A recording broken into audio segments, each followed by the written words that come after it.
food for thought to my brothers and sisters. And no, that doesn't mean if you're black, it doesn't matter what color you are, what race you are. If you're black, white, brown, red, purple, it doesn't matter. We are brothers and sisters. And sometimes we need to hear what is right. And first of all, I want to congratulate all the fathers out there who have been making an effort to do the right thing despite what has gone on in the past or what went on with a past relationship or your ex-wife or your ex-girlfriend or your ex-partner. I congratulate you for being there for your children regardless of what the situation was, which might not have had anything to do with your children, blaming your children. It might be an adult situation, but you're still there doing what you're supposed to do, realizing that everything you do in your children's life matters. It matters big time, whether it's bad things being absent or good things being present. Second of all, I want to make sure that I let all you fathers out there know that we, me included, we have to find a way to make an effort to be in our children's lives.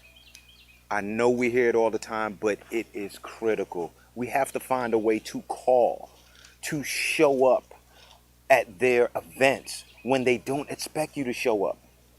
We have to find a way to communicate. Sometimes we need to find a way to communicate even in the worst of circumstances. In the worst of circumstances, we need to find a way to say, hey, I'm proud of you. I'm thinking about you. You cross my mind. Despite what's going on, we have to find a way to do it. Because these moments that are happening in your child's life, whether your child is young or old, it's a one-time deal. It only happens once. That graduation is a one-time deal. Your child's wedding is a one-time deal.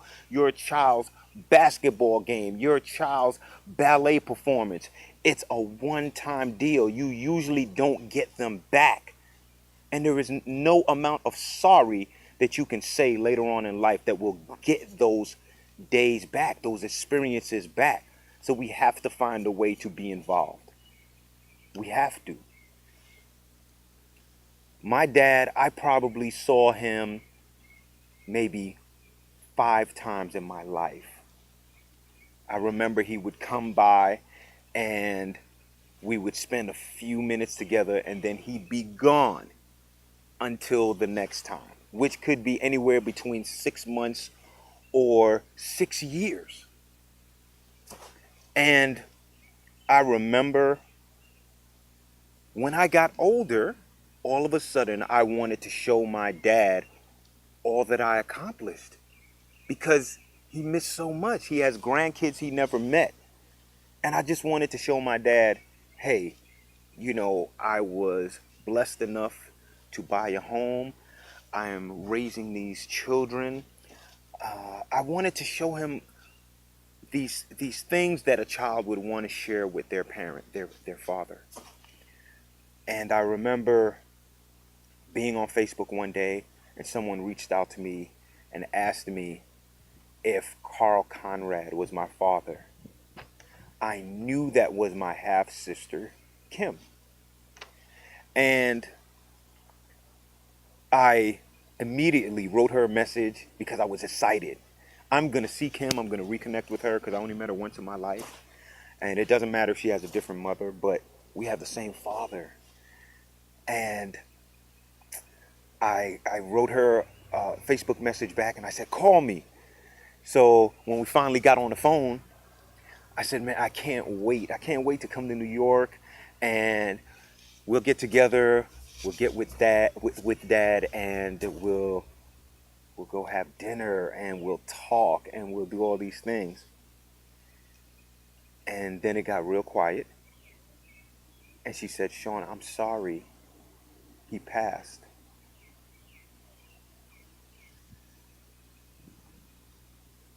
I couldn't believe what I was hearing.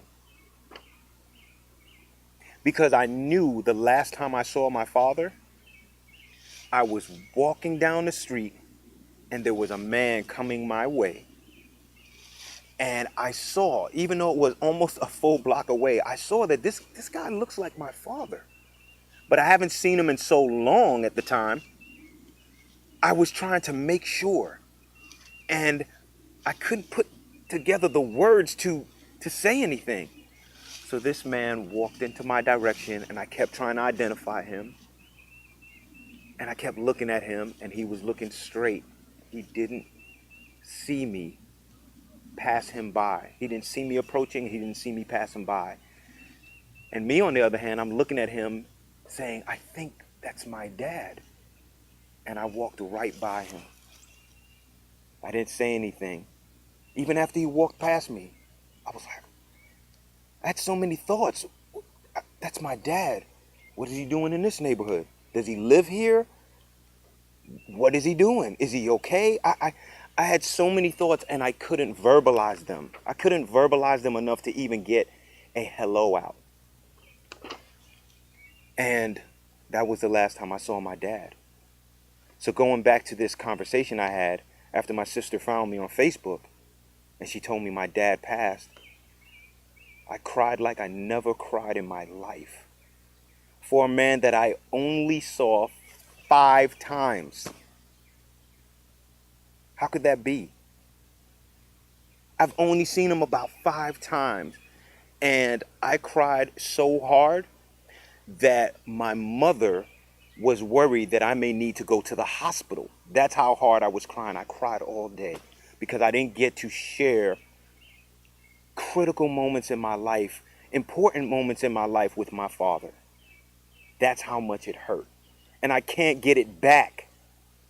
Despite what he may have done, despite the beef that him and my mom had that caused them to break up, I still wanted to show my dad important things that happened in my life.